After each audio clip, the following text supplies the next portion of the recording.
Baik, selamat datang di podcast kami yang kali ini akan membahas sebuah film yang sangat mengharukan dengan judul The Boy in the Striped Pajamas. Saya Maulana dan hari ini kita akan mendiskusikan beberapa persoalan penting dari film ini bersama anggota kelompok 1 mata kuliah etika. Baik, pertama-tama mari kita perkenalkan anggota kelompok 1. Silakan perkenalkan satu persatu, mulai dari Kak Nina. Halo, saya Azmina Batubara. Saya Dean Fadurrahman.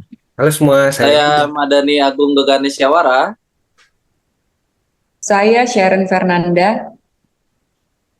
Hai, saya Genta. Terima kasih sudah bergabung. Langsung saja ya. Mari kita mulai dengan pertanyaan pertama. Apa yang menggerakkan Bruno untuk menjalin persahabatan dengan Samuel, anak Yahudi di kamp konsentrasi?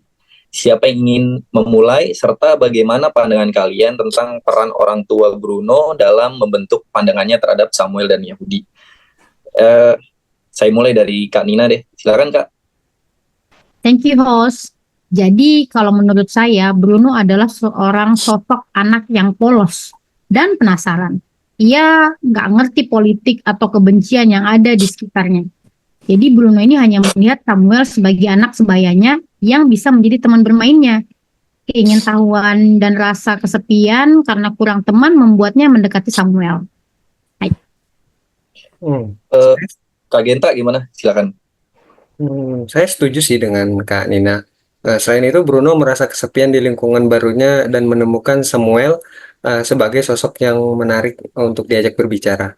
Kejujuran dan kebaikan hati Samuel juga menarik Bruno untuk lebih dekat dengannya. Selanjutnya, menurut saya, orang tua Bruno, terutama ayahnya yang merupakan komandan camp, memiliki pengaruh besar dalam membentuk pandangan awal Bruno tentang Yahudi.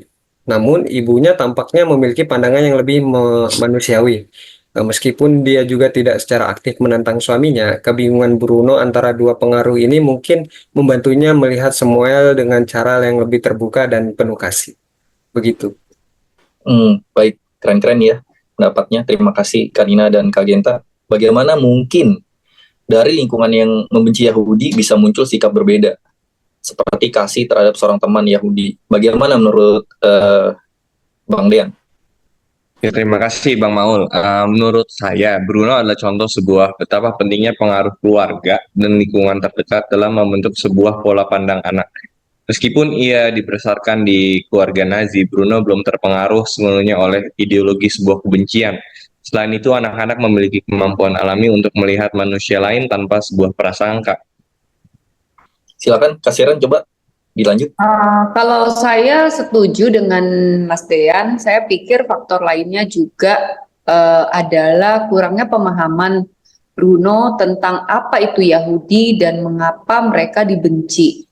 Ketidaktahuan ini memungkinkan dia untuk mendekati Samuel tanpa beban prasangka.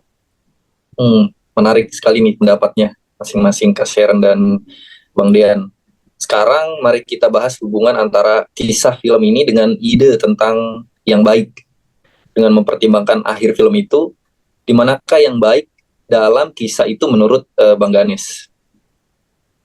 Kisah ini tuh kalau yang saya lihat itu dia tuh menunjukkan bahwa meskipun ada keburukan besar yang terjadi, selalu ada elemen kebaikan di antara manusia, persahabatan antara Bruno dan Samuel gitu. Jadi Bruno dan Samuel ini adalah contoh yang baik gitu, Mas Maulana.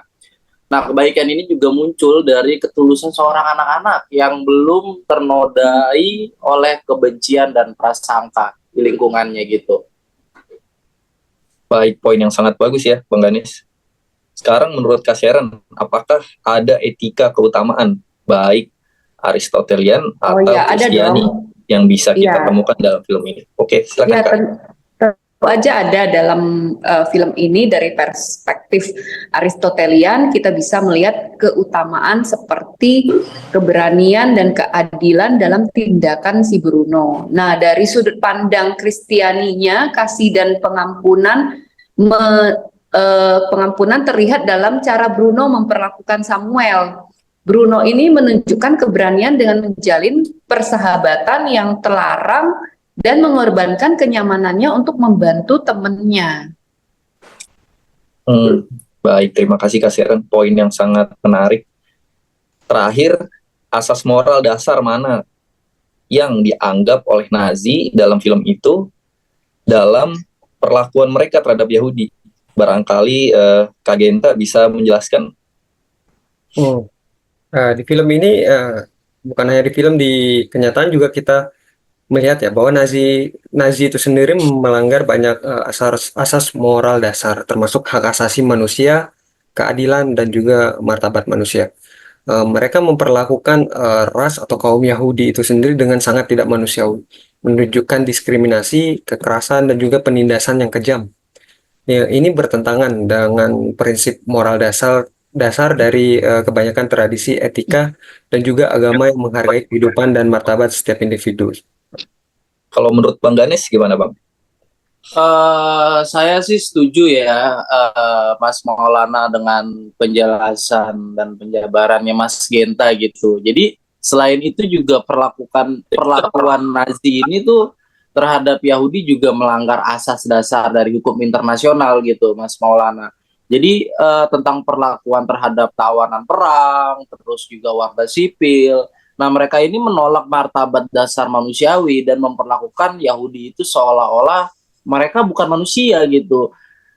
Ini tuh bentuk kekejaman dan kejahatan terhadap kemanusiaan yang paling kejam di abad itu gitu, Mas Maulana gitu. Baik. Pendapat yang sangat luar biasa ya dari masing-masing teman-teman. Poin-poin yang sangat bagus. Kalau begitu, terima kasih banyak atas pandangan-pandangan yang sangat berharga ini. Semoga diskusi kita hari ini bisa memberikan wawasan baru ya bagi pendengar kita tentang film The Boy in the Striped Pajamas. Sampai jumpa di podcast berikutnya. Terima kasih. Sampai jumpa semuanya. Terima kasih. See you. Terima kasih. Sampai jumpa.